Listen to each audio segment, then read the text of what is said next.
Big things have small beginnings. Definitely not what I wanted to hear on my honeymoon. Saddle in, baby doinks. Our targets from our last video were hit, and I'm going to show you what I expect over the next few days as well. And aside from day 2 of Michael Saylor's virtual conferences with 1,400 other institutions, some big news for Ethereum coming only days away. And Bitcoin is gaining in popularity as one of the most attractive investment assets, and I have no doubt that the babies soiling their diapers as I speak will grow up in a world where Bitcoin reigns. Let's dive in. Welcome back, you absolute savages. I'm your host, Jonathan Jingle Bells, and I just got off the phone with Santa, and let's just say Christmas is not the only thing coming early this year. Guys, our targets from yesterday's video ring true, so we're going to be diving in detail to those with Bitcoin, Ethereum, and some other charts here, and some other groundbreaking data that will surely send shivers and quivers down to your toes. Wow, so if you guys are new to the channel, make sure to like, make sure to subscribe, and if you love blasting off, make sure to lock your door and turn on those post notifications so you get these time-sensitive critical updates when we post them.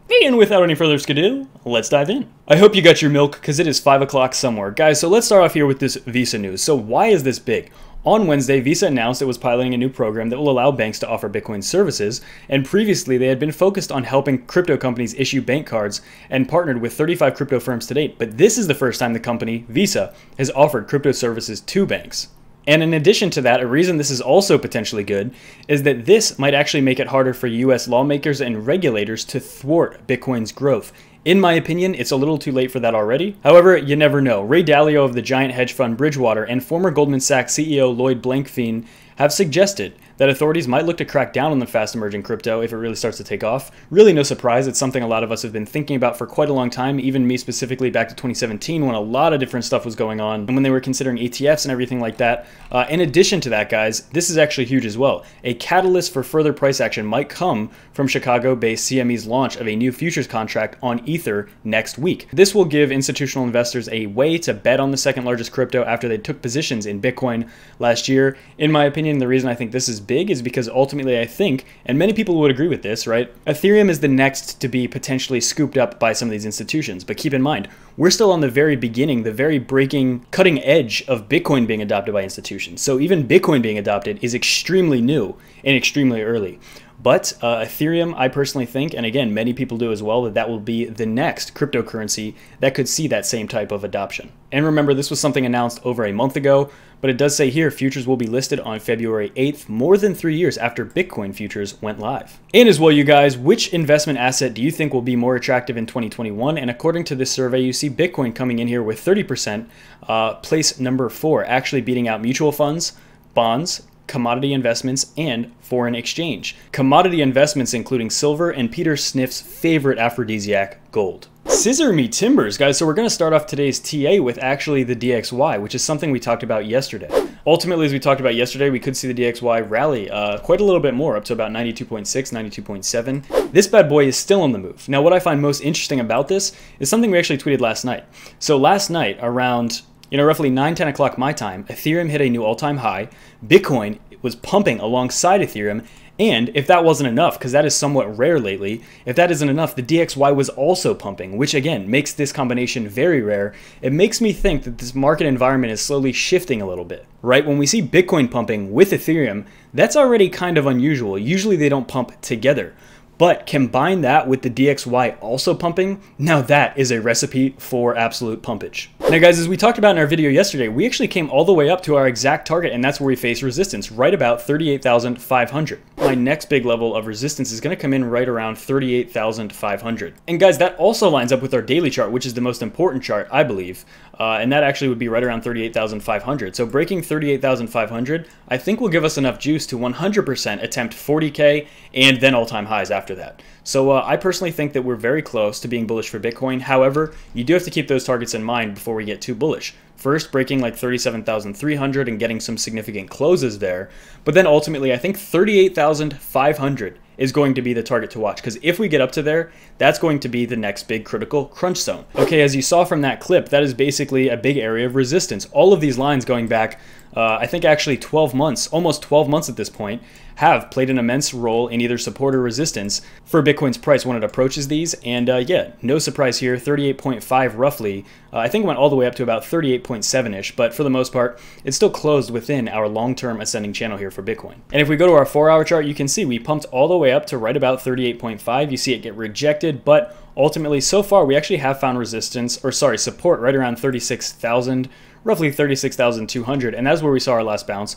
Although also that is the 0.618 of this 4-hour chart Fibonacci retracement. So again, looking healthy for Bitcoin in this chart. If we go to the 1-hour chart, we're still also holding significantly above so far the critical crunch zone, which is about 35.6.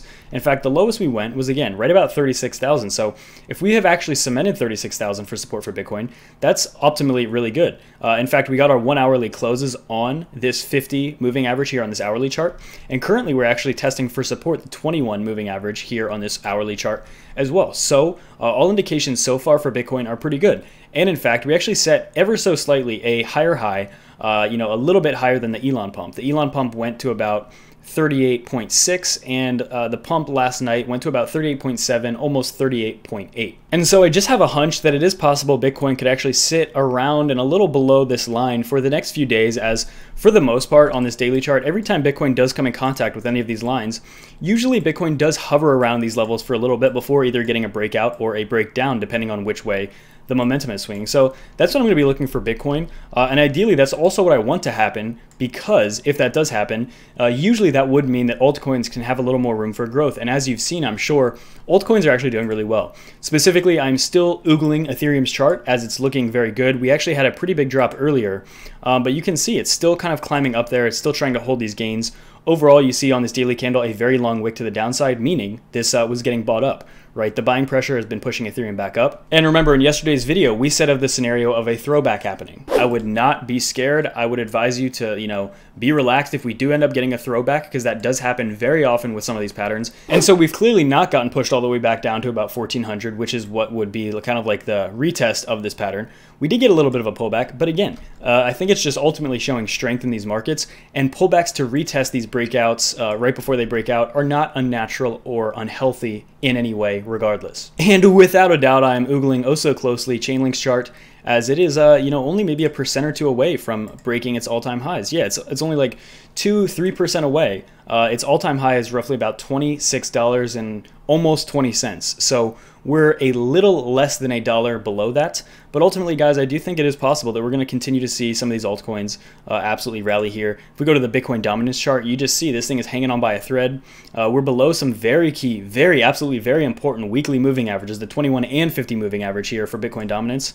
So yeah, is it alt season? I think it's very likely that the month of February is going to bring a lot of altcoin gains, which would look like this on the chart. It would show Bitcoin dominance, maybe decreasing a little bit, because there's no doubt that people are getting very excited about the prospects of other cryptocurrencies besides just Bitcoin. Guys, I love Bitcoin, but I also equally love Ethereum, and I personally think there is room for both. In fact, I think there's room for more than just Bitcoin and Ethereum. Think about it this way. When you buy a Lunchable, do you just eat the cheese, or do you also eat the meat, the cracker, and the little treat, maybe the Hershey Kiss, maybe the little crackle bar? You always want to have more than just the cheese. Wow, so guys, if you're new to the channel, make sure to leave a like, make sure to subscribe, and as well, make sure to follow me on my socials, my Twitter, my Instagram if you're interested in guys, if you're interested in trading, make sure to sign up with Bybit below. And in fact, there's also currently now a $600 deposit bonus on Femex using my link below.